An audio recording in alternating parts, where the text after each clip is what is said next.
देवा तुझे गुण ऐकत असताना, तुझे नाम चिंतन करीत असताना माझं मन तुझ्या स्वरूपाच्या ठिकाणी राहू.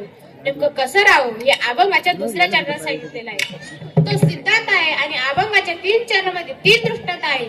त्या 3 दृष्टांताप्रमाणे माझं मन तुझ्या स्वरूपाच्या ठिकाणी राहावं. कशाप्रमाणे? पुत्राची वार्ता शुभाईके जेवी माता, तैसे राहो माझे मन एक नादे लुप्त झाला मृग देह विसरला अंग. अंग विसरून नाद ऐकण्यात लुप्त झाला रूप जसा असतो तसं तेव्हा माझं मन तुझ्या स्वरूपाच्या ठिकाणी असावं. हे दुसरं उदाहरण. आणि तिसरं उदाहरण, कासवीचे पिले माय तुका म्हणे पाहिजे.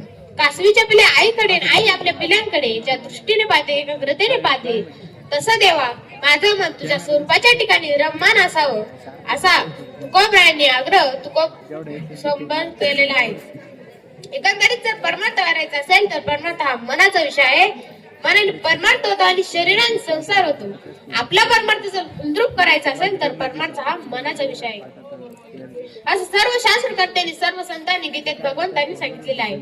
अर्जुना, तुला जर माझ्या ठिकाणी येऊन ऐक्य साधायचं असेल तर माझ्याशी तर मयेव मन आदस्त मयी बुद्धी निवेश निवासिष्यसि मयेव अतो ऊर्ध्वं न संशय.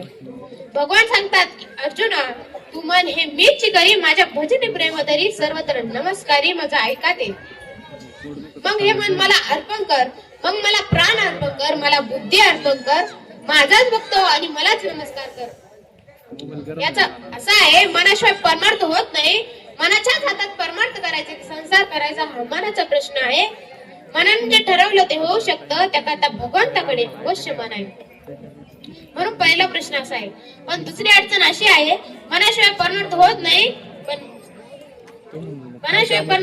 पण मनाच्याच हातात परमार्थ करायचा, संसार करायचा हा मनाचा प्रश्न आहे.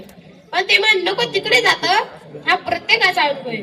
आता आपण मन इकडे आणण्याचा जर प्रयत्न केला तर येथे मनाच्या एकाग्रतेची गरज होईल. आता मन अत्पत करण्याकरता प्रवृत्त होतं.